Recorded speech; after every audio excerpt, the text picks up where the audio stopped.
All right, peace and greetings, YouTubers. So I got an opportunity to watch the documentary Silver Dollar Road. It's currently out on Prime Video, and I think it's still out in select theaters, so you just have to kind of check what's happening within your city. But it's directed by Raoul Peck, and he's the same individual that was a part of the James Baldwin documentary, I Am Not Your Negro. Now, I will say, this is a hard watch, right? By the way, I am giving some spoilers, so that's your heads up. But this is a hard watch because you're watching in real time the atrocities that are happening to one specific family. And so if you are somebody who is very empathetic to the experiences of other people, just as a heads up, it's a lot to sit through. Now, there are some folks who just have a hard shell, have no emotion, no connection, anything, and they can watch just the most terrible things and be unmoved. I ain't really one of them people. Like, to be honest, I was choked up by the time this thing went off. And it was not tears of happiness. It was tears of, I want to curb stump a few people, because how can you be that terrible? You know what I mean?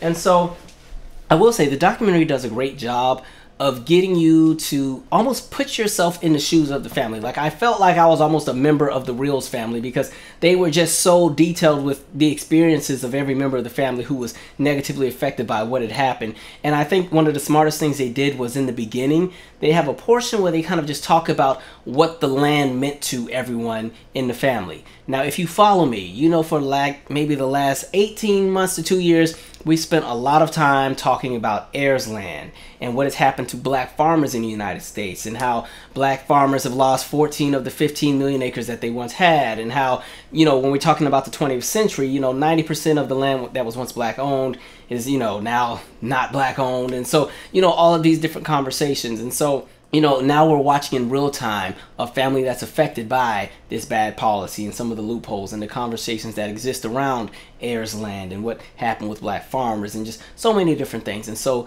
you're introduced to a family that pretty much is spearheaded by a man named Elijah Reels, who was born in 1866. And in 1911, he comes into 65 acres of land. It's within the family, it's his land. You know, as he passes on and it goes to the next generation, it's now heirs land. Right? And so they just talk about the experience of what was happening around that time with a lot of black families. And one of the things that they did that was really good in regard to just kind of introducing you to the family is you hear the tales of what the land meant to the family. There's one individual who talks about her summers where she was from New Orleans, but every summer she would go to this plot of land. Now, this is in North Carolina. This is Carteret County, right? And so her and a lot of the other family members would spend their whole summers on this plot of land. And this is also some really great property. It's beachfront property, and again, it's 65 acres. So understand, you know, 1 acre is about the size of maybe a football field. So just picture 65 football fields. That's how much space they had. And on this land, you know, there are cemeteries, there's a nightclub, they got the loading dock at the water for the shrimping and the fishing. You know, there's a bunch of relatives that actually have houses on the property. So again, it's this wonderful family air where there's the family that's always coming, and the kids come for the summers and have a great time, and then they cry when it's time to leave for the summer and go back to their respective cities. And what's interesting is that's kind of a universal experience for a lot of black Americans in general. Like, especially me being somebody who grew up on the West Coast, my experience has always been going to the South for the summer and spending all my time at grandma's and with the cousins and everything. And then when it's time to go back, everybody's crying and everybody's sad, right? I don't know if that's just a Southern thing, because even when we would go across the bridge to South Carolina, because I had an uncle that was in his 70s over there, every time we would visit and when it was time to go, he would go in the house and close the door because he didn't want us to see him cry, you know. So I don't know if that's a Southern thing or what, but, you know, so you hear about all of the great things that have happened with the kids that have grown up on this property and how much fun they had. And again, the conversation of when we're talking about black beaches and how when you're talking about the 60s, there were a lot, and even the 50s, there were a lot of beaches that weren't open to black residents of the area. And so some of these plots and some of these areas of land would serve as the makeshift beach for black families to go to. And, you know, there's churches on the property. And so this family is, or this land in this plot of land is important to the family, right? They also do a great job of just painting the picture of what's happening in the United States at that time, right? And so they have a portion where they talk about the racial terror or the white terror that takes place against black landowners. One of the things a lot of white individuals were doing at that point in time was they were pretty much snatching and grabbing the land from black landowners, going up in mobs and showing up to people's houses with torches and guns and weapons and getting people by force to sign away the deeds to their property, right? They talk about some of the groups called like the White Caps that would go and pretty much find black establishments, because this is also the time period where you had entire towns that were black, right? People kind of stayed on their separate sides of town or stayed in their separate establishments That way that conversation of racial violence wouldn't be as much of a thing. If people just kind of had their own, you stay over there, they'll stay over there. But of course, there's always one demographic that doesn't follow the rules, right? And so what you saw, they kind of highlight just what happens in regard to people going and terrorizing black families, but we see it even outside of the documentary, right? So you can take a place like Forsyth County, Georgia, and in modern times, that place is known as an area where black people don't go to because it's pretty much a whites-only town. So back in 1912, there was a period of 2 months where, again, you had these white mobs go and pretty much run out every black person in town. And mind you, this is a county. It's not even just a city. So we always hear about sundown towns. We're talking about sundown county. This is why it was important for them to have things like a green book when going on road trips and traveling throughout the country, right? So you saw what happened with Forsyth County, Georgia. I think that was even featured on the Oprah show back in the 80s. From what I understand, there's been some slight changes with the demographics over time and it's starting to diversify again, but there's a history there where, again, you've seen black families be pushed out of their homes, right? We saw the same thing in Ocoee, Florida. I did a video.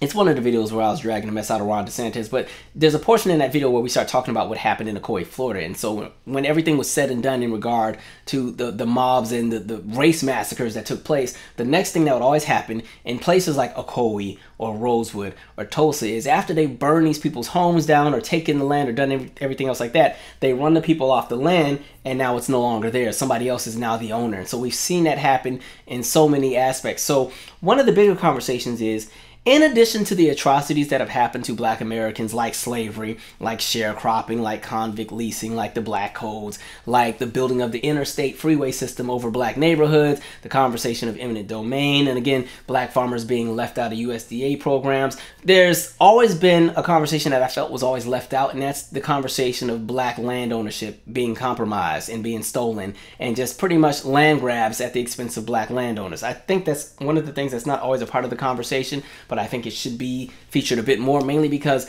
land ownership is also a sign in a conversation around wealth. And so, you know, when we're talking about conversations in the wealth gap that we have today, you also can see a lot of the origins in regard to what has happened in the past and why it plays a role into today, and why there are some demographics who are a lot more wealthier than others. There's multiple contributing factors, but I think the conversation of land and property is one huge one. And then in addition to that, if they weren't burning and writing everything else down, sometimes you had folks who wanted to have a place for their yachts to be. So then you get into the space where we have all these man-made lakes that were created over black establishments. So again, Lake Lanier, Georgia, right? Used to be Oscarville, Georgia, an entire town that now sits under the lake, right? You can talk about Vanport, Oregon, another area, because this is not just limited to the South. These are things that are happening everywhere. In the same way that you saw more sundown towns up north towards the Midwest than you did in the South, just understand that racism existed throughout the entire United States. It was not something that's just limited to the South, right? And so this brings us to our conversation of heirs property.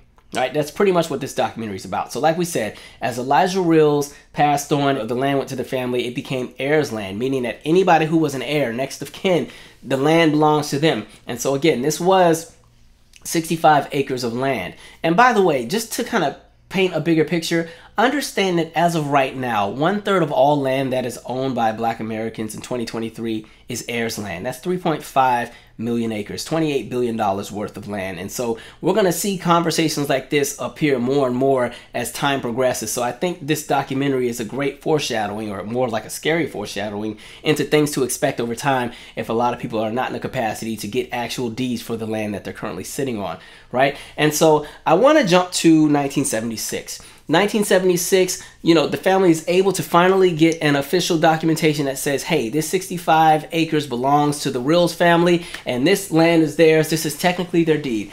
And then we get into that situation that we brought up many times on this channel. One of the challenges that existed with heirs land is when you have heirs land and there's not really an official deed. Let's do the scenario really quick. I'm going to grab this little piece of paper, right? So let's pretend we have this piece of paper. Let's pretend this is the family land. We're going to pretend my last name is Williams tonight. So let's just say I pass on and I leave, I don't know, 200 acres to the Williams family, right? So these are all the Williams. These are all my offspring, and this is the land, right? And so let's just say that all of my grandchildren and great-grands and everybody else, they all decide, okay, we're going to divide this land up and we'll all get an equal-sized plot, right? So let's say there's 25 plots on this piece of land. Let's say there's one cousin over here who wants to sell their land and get some good money because, hey, this is great real estate. You know, we're right by the lake and, you know, it's some good lush green grass and trees and this will be great. You know, it's not too far from other areas and I think I can get a whole lot for it. So, you know, you have that cousin. Cousin Jerome has sold his little piece of land. What Cousin Jerome did not realize is when you have heirs land, you know, there's no way that you can break up the land within the family and try to have different plots be recognized because there is no deed. So really what Jerome has actually done is Jerome just sold everything to whoever he sold it to because he was trying to get money for his little plot, right? That's kind of what happens with heirs land, and that's what's happened with a lot of people who have lost land because somebody in their family decided to try to sell the piece that was allocated to them through the heir. And then boom, now everybody is at risk. So there's a piece I want to read here because this kind of sets up what happens with the family. All right. And also this documentary is also based and centered off of a Propublica article that I will also post in the description. But here's the portion that I would like to read. In 1978, Gertrude's uncle Shedrick Rills tried to carve out for himself the most valuable slice of land on the river. He used a legal doctrine called adverse possession, which required him to prove that he had occupied the waterfront for years, continuously and publicly against the owner's wishes. Shedrick, who went by Shade and worked as a tire salesman in New Jersey, hadn't lived on Silver Dollar Road in 27 years. Silver Dollar Road is pretty much the name of the area. But he claimed that tenants had stood in for him. He had built a house on the waterfront in 1950 and relatives had rented it out or run it as a club at various times since. Some figured that it was Shade's land. He also produced a deed that his father Elijah had given him in 1950, even though Mitchell, another one of Elijah's sons, had owned the land at the time. Shade made his argument through an obscure law called the Torrens Act. Under Torrens, Shade didn't have to abide by the formal rules of the court. Instead, he could simply prove adverse possession to a lawyer whom the court appointed and whom he paid. The Torrens Act has long had a bad reputation, especially in Carteret. It's a legal way to steal land, Theodore Barnes, a land broker there, told me. The law was intended to help clear up muddled titles, but in 1932, a law professor at the University of North Carolina found that it had been co-opted by big business. One lawyer said that people saw it as a scheme whereby rich men could seize the lands of the poor. Even Shade's lawyer, Nelson Taylor, acknowledged that it was abused. He told me that his own grandfather had lost a 50-acre plot to Torrens. First time he knew anything about it was when somebody told him that he didn't own it anymore, Taylor said. That was happening more often than it should have. Mitchell's kids and grandkids were puzzled that Shade's maneuver was legal. They had Mitchell's deed and a court order declaring that the land was theirs, and they had all grown up on that waterfront. How can they take this land away from us if we're on it, Melvin said. We've been here all our days. Gertrude's brother Calvin, who handled legal matters for the family, hired Claude Wheatley III, the son of one of the most powerful lawyers in the town, to represent the siblings at a Torrens hearing about the claim. So this brings us to the meat of the documentary. So like I said earlier with the heirs land, how it's really easy to accidentally end up selling a huge plot of land when you're just trying to sell yours. You have the cousin Shedrick, or the cousin Shade, or the shady cousin, right? And so rather than that cousin just having their little piece of the land that they sold off, oh no, they said, let me look at the part of the land that's the most valuable. So they go and they point out all of the waterfront property, like this huge segment where this is where the loading dock would have been for the shrimping boats. This is where they had the private beach that people used to use back in the day. And this is where the nightclub was, right? He sectioned off all of that, about 13 acres of the land, and claimed this part was mine. This is mine right here, and I'm selling it, right? And he claims that he has a deed, but the deed is inaccurate because it doesn't align with the actual deed that, you know, has been granted after 1976. And so it doesn't matter because in 1979, a court grants Shedrick the land, right? Says, okay, these 13 acres are yours. The other 65, you know, of that 65, these 13 are yours.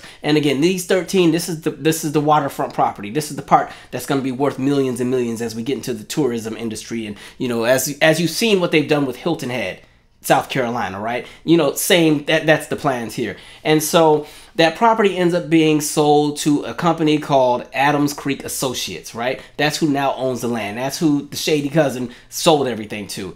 And from this point on is when you just get the utter chaos. And this is the most draining part of the documentary to watch, because you really just get to see how evil and how cruel this business can be, right? And what people will do all for land. And so there are years and years and years of fighting in regard to trying to get this land back for the family, because, you know, the family is saying like, no, you can't own something that you have no right to, because somebody who didn't even technically have the right deed to the land has sold, you know, this is not accurate. Their deed is not accurate, which means none of this matters.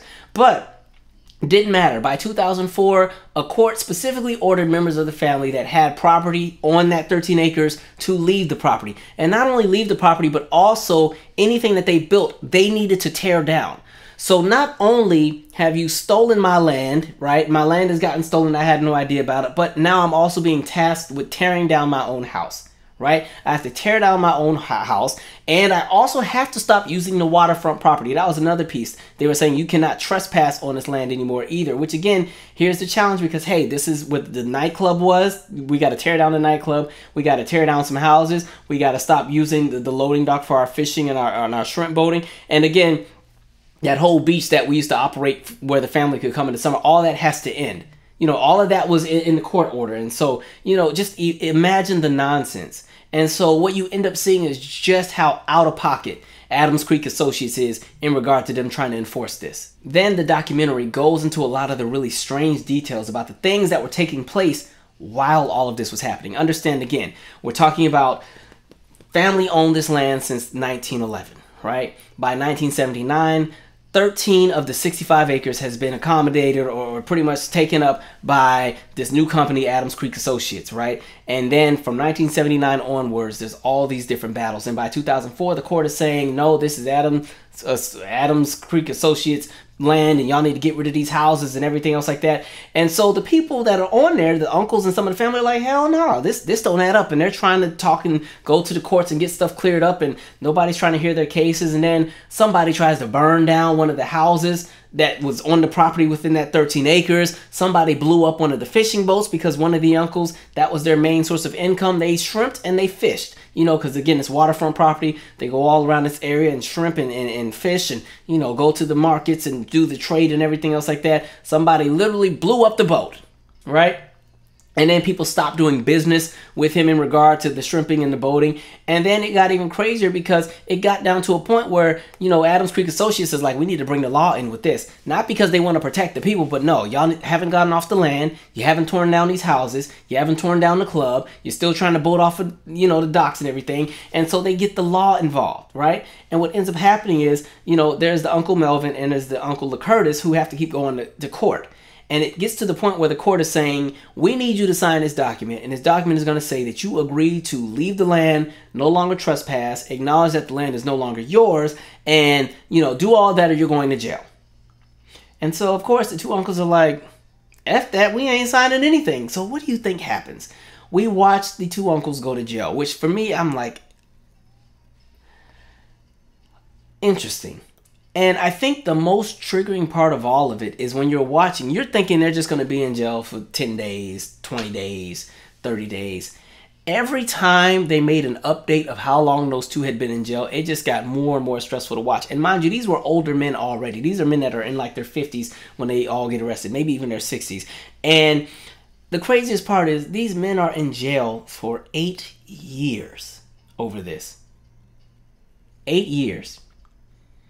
8 years for a non-violent crime. 8 years for technically not even committing a crime.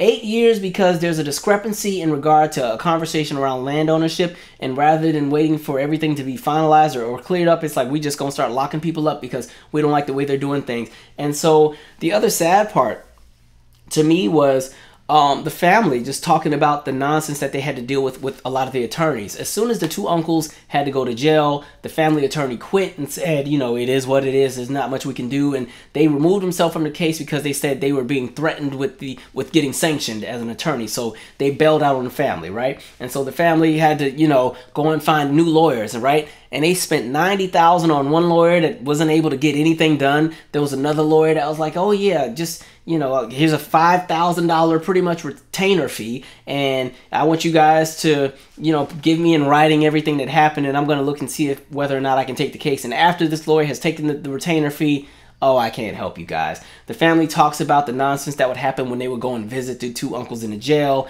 and how some days they weren't on the list so they couldn't get in. On other days, there was so many different things that happened. The uncles talk about the terrible conditions of the jail. And again, these are two people where they find out that you need to get off of your land. You wake up one day, there's an eviction notice on your door saying this land is no longer yours. And this is the land you've lived on your entire life. You were born on this land pretty much, and now you're being told another company owns it. You need to tear down your house. You need to get rid of any businesses that are on this land, and you are also not allowed to revisit this land or you will be arrested. That's the reality.